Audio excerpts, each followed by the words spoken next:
We can begin. All right, Jeff. Oh, shit, I got a lead? You got a lead, my friend. Welcome to, for those about to talk this week, the boys gave me I don't know, bucket list thing. My group Y&T, Guilty Pleasure, love them. Never hit it big, but damn, they did some great things. And they've been around forever. I listened to them. They started out as Yesterday and Today, come up with a name for the group. They were thinking, and on the turntable that day was the Beatles' Yesterday and Today, and so they're like, that's our name. Used it, and as the crowd started chanting Y&T, they figured, oh fuck, that's a little bit easier, let's shorten it up.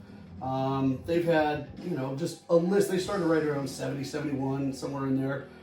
Long list of people in the band, but the four main guys, Leonard Hayes on drums, Phil Kennemore on bass, Joey Alves on rhythm guitar, and Dave Meniketti listed as, he's the lead vocalist, but he's also listed as a lead guitarist. Don't see that very often.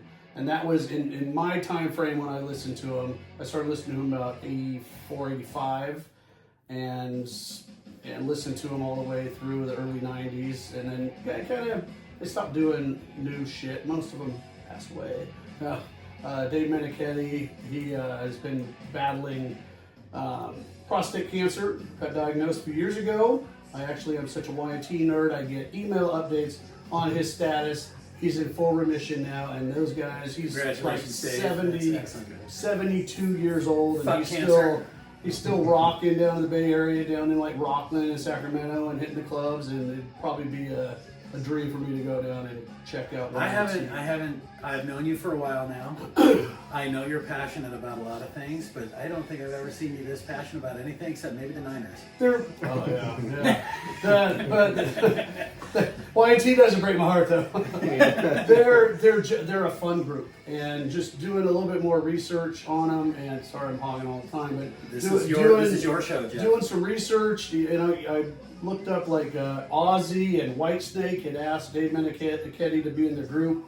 All these other groups listed them as influence, and Dave Meniketti is their rock god. And even Lars from Metallica said he's what motivated him to do music. Wow. In an interview with him, like back in about 1980 or so. That's amazing. So they're like this is the epitome of a group having fun. Nice. And you've never seen them live?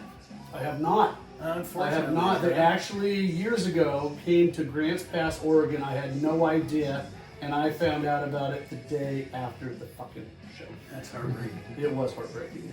But so, you and I are the same age, roughly. So 84, you would have been 14, 15 years old. Good time.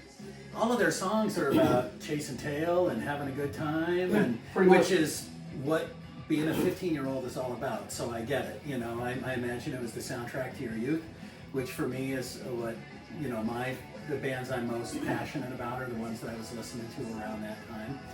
I was into Rush and Van Halen and things like that. You were into not Rush, but definitely Y&T and Crocus. We've established that. You were a huge Boy George fan.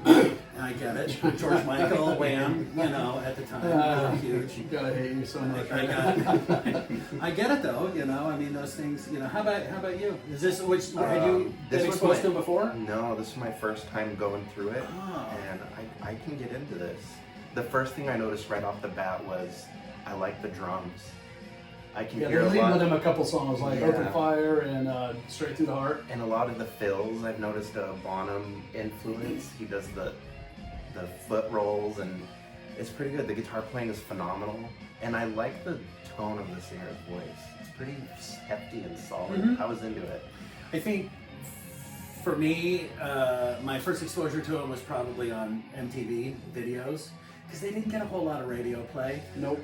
Lipstick and Leather would get played sometimes late at night if you would listen to metal, the metal hour or whatever that was on the radio. Lipstick and Leather, Summertime Girls, that was another one. But I remember the videos were a lot of fun, and Dave has a very unique voice. Yeah. It's one of those, and you can kind of hear his swagger through the microphone. He's just kind of got this, walks in with his dick out and just like, I'm fucking Dave Meniketti, who the fuck are you? Yeah, kind exactly. of thing. And I like that. He's a Got rock guy. Dense, That's husky voice. This was in the time period where I'm just looking for new music and, you know, listen to my heavy metal, the little 30 minutes at night, you Yep. know, when they play some new stuff and a little bit heavier edge. And, you know, Summertime Girls came out, which is not really a hard song, but it's really catchy. You can sing along, and I'm like, what is this magic? And so I had to look up, and it was the only studio song on their live album, Open Fire. So I'm like, okay, for this one song and I want something new, I gotta get this. So I get it, and I'm like, oh shit, this rocks. This is really good. And then, you know, just learn more and more about them. And then, you know, In Rock We Trust, probably my favorite album they did. It's got Don't Stop Running, which I think was their biggest hit. And that album, I think, sold the most copies, just under gold, like 450,000. But it's not bad. No. No, I remember the song. I remember the video. Don't Stop Running. I remember the song. Every one of these songs we're playing, even though I don't keep them on a regular rotation, and you know, it's when it pops up that I know every one of them. I mean, they're catchy tunes. They write good songs. They write songs that you can sing along. You can understand what he's saying. Along with Is in a live situation. So. Well, on Summertime Girls, I noticed the backup vocals. They gave me Van Halen vibes. That sustaining, like, you know. Nice. It was like, oh, this has Van Halen vibes. I always had the untrained ear back then. I'm like, is that new Van Halen? I didn't fucking know. I didn't know. And then, you know, just my rock friends that were more educated than me, they're like, no, dude, it's Y&T. Don't you know shit? Well, obviously I didn't. Yeah. Because I caught guessed that. wrong. Yeah. Fuck off. End of the podcast. I'm out of here. No, we're not that. We're not those kind of people. We're not. This isn't that kind of podcast. If you haven't heard it before, we're not going to shame you. It's just welcome. I will shame myself. Enjoy, knock yourself out. Hopefully, And I you're have no supposed to do problem shaming Trevor. that. Oh yeah. James, you're off limits. You're too nice. Eat a dick. I think it was there was Don't Stop Running. It reminded me of a Foreigner song, Don't Let Go, from 4. They have similar musical movements. That was kind of cool. So I dug that one too. How did they have? I don't know them well enough. Did they have a solid lineup that, you know? You said there's a lot of guys that have kind of rotated in and out, but did they have that? If you look at their lineups, it goes, I'm sure, over 20 deep. And those 4 main guys that I named, they were Y&T. They were. That's Yeah. Y&T. They were the ones. And 3 of them have passed. I want to say, one from digestive system issues, and not Taco Bell, something different. Oh my God! But Because if you do and- just public message here. If you're over 40 and you eat Taco Bell, you need to be within 5 minutes of a restaurant. And pretty much you brought that shit on yourself. Yeah, My you knew wife what always was going to tells happen. me. Yeah, You did it to yourself. You knew what was going to happen. A public service announcement, my PSA for this week. Sometime Girls, I mean, it was on constant rotation on Baywatch. I think it was in. I read that it was in the movie Real Genius, and I'm like, it was because I just watched it. A few months I never ago. watched Baywatch with the sound. Song Liar Liar, which is on In Rock We Trust, was in a Dr. Pepper commercial. So they've got Dr. Pepper money, is what you're saying. They got- so they got no Yeah. place. and it's just one of those groups that everybody liked them when they heard them, and they opened for everybody big. But they, you know, headlining, it was small little venues. That was it. But they're fun. They're fun, and I just rock out to them all the time. So when you bought that first album, you bought the live album on cassette, I imagine. Yes. Was it immediately like, I need to go out and get everything? I think I was that way like when I first heard the Scorpions. I was You like need the whole catalog. I was like, how come I have never heard this before? Like you say, what is this magic? You know, and was it that way? You know, like I must get every one of their albums. Wait, there's some that are out of print. I must, you know, special custom order them and have them delivered. What is to this me. 8-track you give me? Yes, what? This one doesn't have the bare titty on the other side. Yeah. What did you? So was it that way? Do you have their full collection? I don't have the full collection. The earlier stuff, I went back and I got Mean Streak and Black Tiger on cassette. And then they had Down for the Count was next. And they put Summertime Girls on that again. Because I think they thought they were going to get more sales from a studio album than they were for the live album, and they just had success with that single hit. Sorry, just the second I hear this, I'm like, oh, I remember this. This takes me back to summer of '85. I think. I think when "Summertime Girls" hit as like their biggest song on the live album, they're like, shit, we're doing a new studio one. Let's throw it on there too. And they did a really good cover of "Your Mama Don't Dance." Really good, much better than the Poison's version.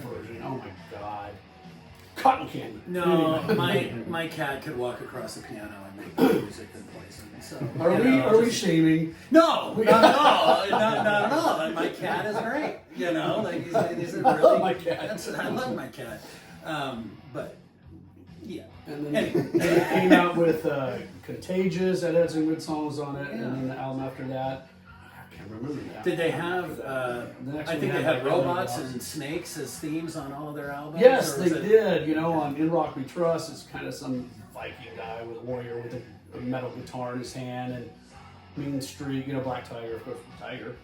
"Mean Streak," I want to say has like a metallic snake on it or something. But yeah, "Down for the Count" had.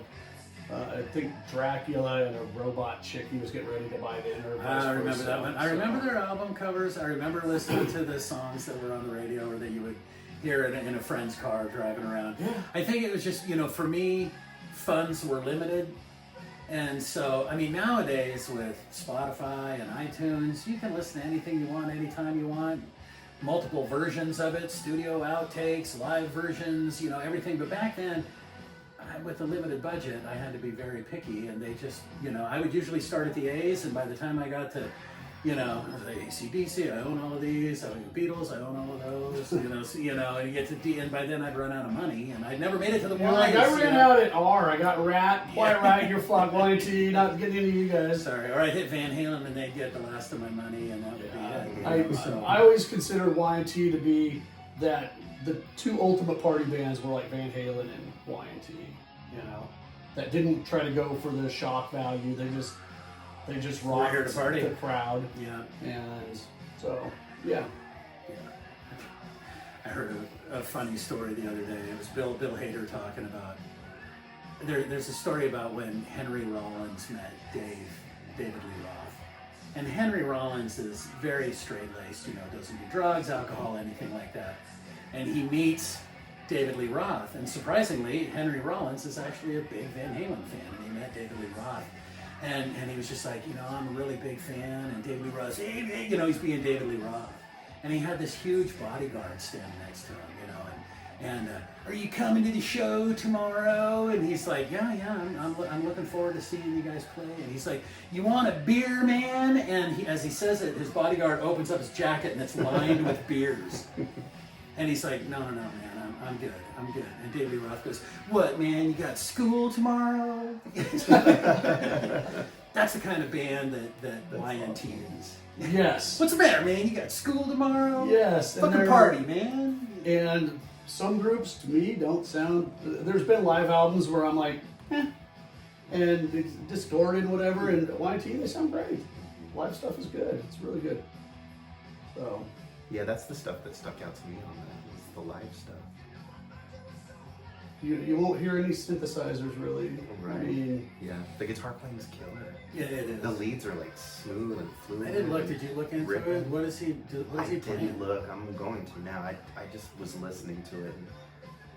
And, he's been around long enough. He was probably playing a Gibson or a Fender, because who else would you use back then? Maybe an Epiphone or something. But I don't think he was playing. This sounds to me like a Les Paul going right. I was going to say, I it thought sounds like Marshall tones. I thought he was Les Paul from when I was reading earlier. It's got that tone and stuff. I remember really liking this song. This song, yeah, it sounds like "Don't Let Go" from Ford. Mm-hmm. Like the chorus, it's very close. It's good. Yeah, no, they're catchy. They're catchy tunes. Yeah. I think he's a Les Paul guy. I'm trying to. That's kind of what it sounds like. It's kind of plugs straight into a Marshall and let's just go kind of thing. Yeah. I dig it. Yeah, all the leads that came on, I was like, all the leads rip. They're really good. Yeah. Yeah, really enjoy it. I don't want to fill this with a bunch of dead air. We're just kind of sitting here enjoying the music. And Yeah. Jeff, this is your show, so you better talk, motherfucker. Well, I was looking something up, and I guess I forgot there was a camera. I saw your lips So- moving, so I knew you were reading. So Yeah, so this song, Don't Stop Running, this is off In Rock We Trust, and that, like I said, is probably my favorite album. It's got Masters and Slave, Life, Life, Life, Rock and Roll's Gonna Save the World. Nice slow intro, just kind of gets in there, and then, but it's the sing-along song, and you just, I'll just crank it up, and, it's pretty basic. Rock and Roll's Gonna Save the World, there you go. There you go. well, yeah, it has, I think. There's a little bit, kind of a groovy little song on it called Your Love's Driving Me Crazy. It's a good tune. The Sammy Like Hagar? that one. So, no. But, I read that Meniketti was asked by Sammy Hagar's maybe a decade ago to come play with, they did a Montrose thing. Oh, awesome. And he's like, you would do honor to that. And they to asked Rodney him to Montrose, play. yeah. Yeah. So, kind of cool. So he's, most people probably have never heard of Y&T. Most people I know, when I say that's one of my groups, are like, what? So, but in the music world, everybody knows him, totally respected, and Meniketti's a rock god, and he's like, I think he's 71 or 72, and just I hope I'm still rocking. with battle cancer, and I'll check their tour dates, and they're playing all kinds of shit down And there. you said they just they're released not traveling. It doesn't just look like. released a live album from back in the From 80s. from '83. Have you listened to it? I was listening to it on the way here. It Good sounded stuff. great, Yeah. fantastic. The cover was sick. So yeah, that's a real snake. I don't even think that one's a robot snake. Oh shit! So, It's an AI snake. Don't worry about it. It's 2025. but and then after in Rock We Trust, that's when Down for the Count came out, and it was exactly the same type of fun. It was a little bit more radio friendly, I think, but it was still hard edge stuff. In the Name of Rock, and the song called All American Boy. Probably can't get away with that song because he's talking about being with a girl and he's gonna touch her everywhere I can because I'm a red-blooded, fun-loving all-American boy, and I'm sure some fucking parent group would not like that. You can't touch that girl. Did you get permission? So my question is: Can you sign this permission Yes. slip, please? I'd like to. Anyway, quick question. So, how far into your metal journey was this? This was pretty early. I had moved to Washington up and going to high school there, and it was probably a year or two in. Because really it was '83 with Pyromania that I started. Pyromania was a gateway drug for a lot of us. Back That I then, I think. started. Was this listening to was that. this a gateway drug for you? Was this did it open new doors, or was this just I was already there because I think I already had you were already Van mainlining rock at Halen, that point? Van Halen 1984, and just loved that, and that's kind of where and that's with Van Halen. I'm like, okay, how many albums I got? Because I didn't fucking know. I was just getting into it, and so I'm like, what other stuff do they sing? And then I'm like, oh shit, I got a bunch of albums. So Yeah, they had started, 5 more besides. Yeah, so started collecting all that, and then right when I get into them, I'm like, what do you mean they're breaking up? But I like Sammy because Sammy was big back then. He just said, I Can't Drive 55, and that album's to me really good and swept away one of my favorite Sammy songs. Well, Dick in the Dirt, and there's a lot of good songs on VOA, but VOA also has I Can't Drive 55, which when it came out was great. Now it doesn't make sense to anybody because Well, no, it's opposite. I Can't Drive 55 because that's too slow and I'll get a fucking ticket for holding up traffic. Right. But I think it's one of those songs that just for me just got overplayed. But if you go back to Standing Hampton or Three Lock Box, I fucking love that Sammy Hagar. And I remember being so pumped when he got into Heavy Metal is one of the best rock songs ever. That guitar is just awesome. And it's funny because I know that Sammy's taken a lot of heat over the years. But go back and listen to the Van Hagar. It's great. Yeah. It's all great. It is. Anyway, back to Meniketti. So, 84, you're getting into it. You go out, get all their other stuff. And then it's just, you've been a diehard ever since. Yeah, pretty much. If something came out by Y&T, I just bought it. You got a Y&T tattoo on your body somewhere? No, I do not. I don't want to hear it. You're not a diehard. No. But you know, the only rock tattoo I ever thought about getting, I told myself when I was in high school, and you guys are gonna fucking tear me apart for this, but I was gonna get the comedy and tragedy masks that were on Theater of Pain. Thank God you So I'm didn't. like, that's this is the best album ever, and I still love it. But yeah, I was. So I'll tell you a quick little. So I'm gonna steal the limelight for just a minute. In the Theater of Pain, in the music videos, Mick Mars has his guitar with the album art painted on it. So he's got a guitar with the comedy tragedy from there, and you know, so it's 1988, 89, something like that, maybe a little later. Yeah, late 80s, early 90s. I'm in Chicago on business at the Hard Rock Cafe in Chicago. And they've got guitars and shit, you know, all over the place, all this memorabilia. And there's Mick Mars's Theater of Pain guitar. And it's low enough that you can actually touch it. Most of them are so high up in the there air you go. you can't reach them. But this one's low enough that I can reach up there and I can touch Probably it. frowned upon. And I reach up there and I go, and it's so out of tune. So I grab it off the wall and I start tuning it. That will get you kicked out of Hard Rock Cafes, just so you know. Tuning a guitar off the wall will get you kicked out of the Hard Rock Cafe. Probably strumming it while it's hanging on the wall. that's Also, probably, probably they probably started coming over as soon as they saw me doing that. But by the time I actually took it off the wall, they were like, "We're gonna, in a not so friendly way, ask this gentleman to leave the restaurant." So yes, so I've been kicked out of the Hard Rock Cafe in Chicago. Look at you, big Yeah, guy. I know. That's You fucking rock and roll rebel. I know I am. Yeah, and I've played mixed guitar. So what can you say? You know.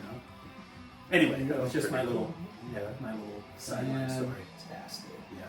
I also managed to get myself kicked out of every bar in Champaign, Urbana, in Champaign, Illinois, in one night. It was a really fun night. Really, that's a college town. It is. I mean, there Well, it probably used started to out. people I was being at this bar in downtown Champaign, Illinois.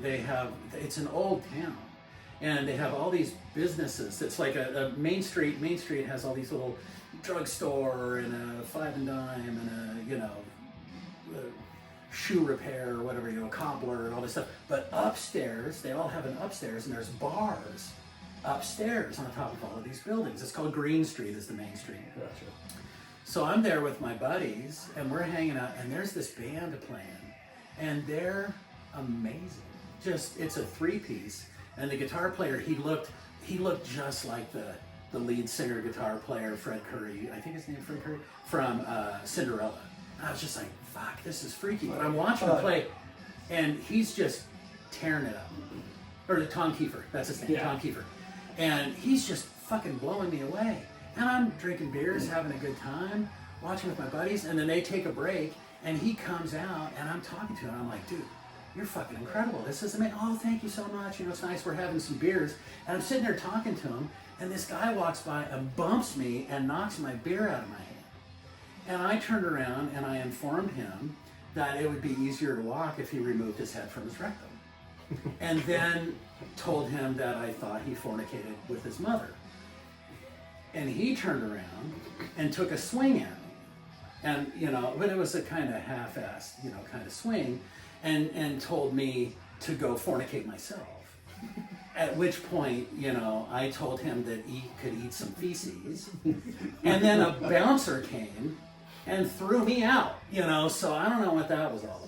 But, I don't know, but they're probably, it's a safe son of a bitch who pulled Big Mars guitar off the wall. That motherfucker, so anyway, that was the beginning of it. And at that point, I was just like, well, let's see how many more bars we can get tossed out of tonight. They all had you on the watch list. So, yeah.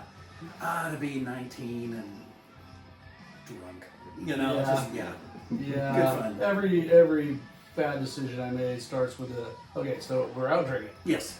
Every time. Every fucking Or time. hold my beer or watch this. Yeah. They're almost always, Or you're not going to believe what we just did. Yeah. No, I would believe I it, you would drunk ass. You did it last week too. Yeah, exactly. We're not inviting you anymore, Yeah. which is why I don't drink anymore too. So because of incidents like that. But I will say that I think I might have actually been sober when I got kicked out of the Hard Rock. But just so you know, the rest of the times I was asked to leave drinking establishments, I had always I'd probably shown up drunk and then, just continued to just kind of add to it, so, yeah. Take an asshole and then put alcohol in him, he doesn't become nice. Yeah. Yeah, so. There's two ways you can go. You can either be asshole or you can be happy drunk. And I've never been happy, so, No, I tend to be asshole drunk. Yeah.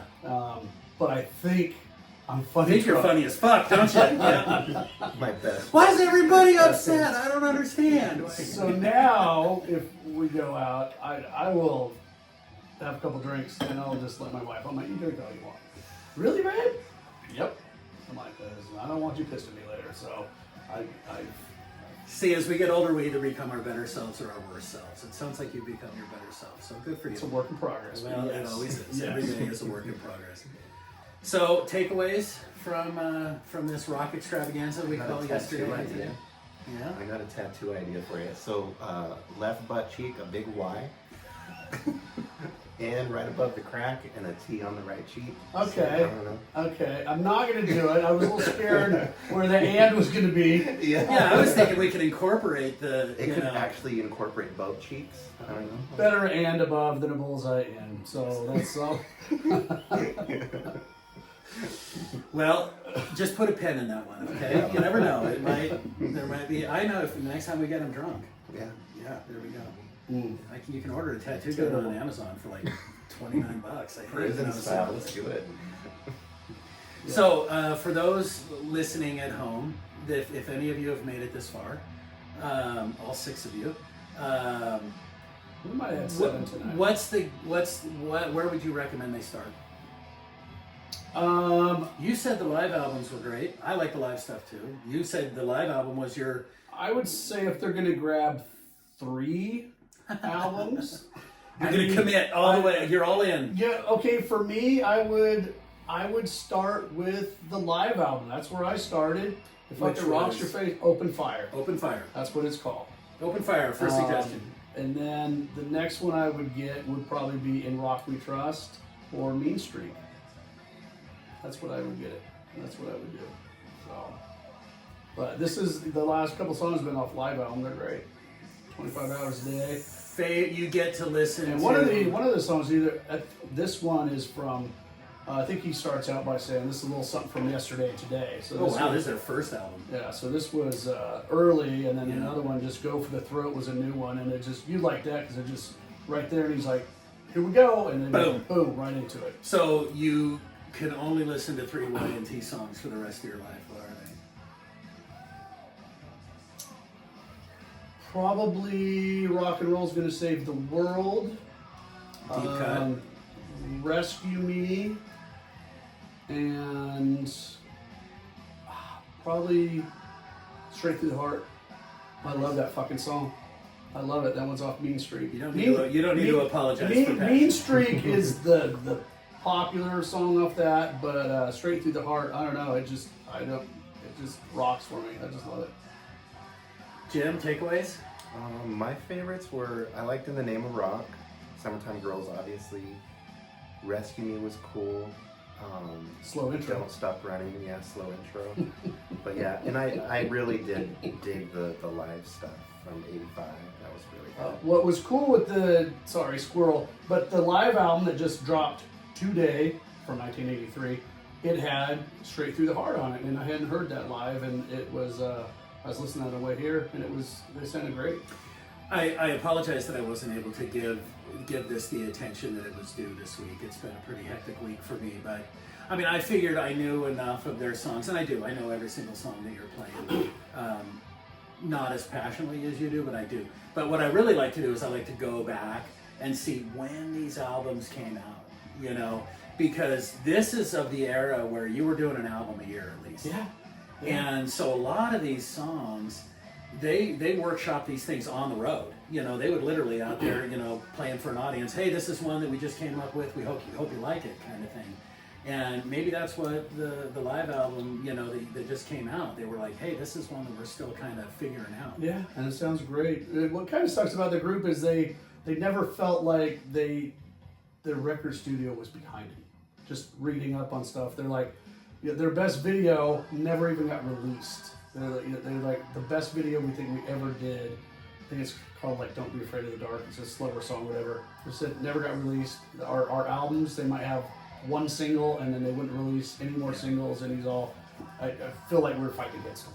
So they were selling enough. Sucks. They were selling enough units to keep their contract, but not enough for them to get the big push from the A&R guys. Yeah. And that was also in the pay-to-play kind of era, you know, where you would have somebody go to the records, you know, to the stations and say, you know, here's a bunch of swag. Well, what that sucks rotation is you get somebody, and I know we're not bashing, but I don't know, somebody like Warren, you know, somebody like that who's, they're okay, not my real, not my jam, Yeah, I feel Yeah. but they were popular. But I mean, musically, Y&T's up here.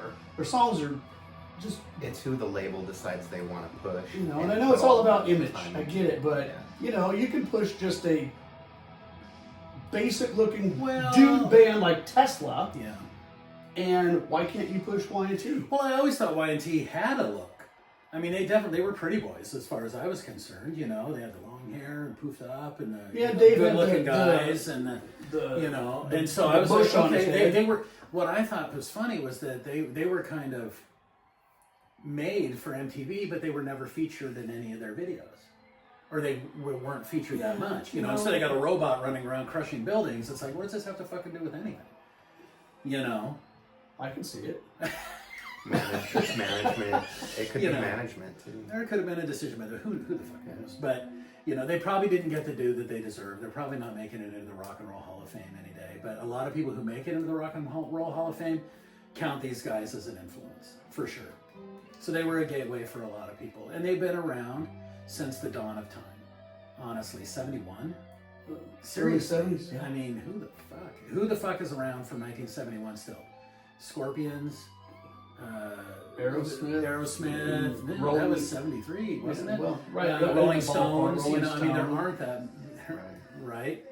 They're all dead. He's But, out there still doing it. I mean, the Rolling Stones, they don't count because those guys are immortal. 60s. So, We got to be pushing 80 at this point. oh you my know, God, this is so- crazy. Poop pants. Anyway.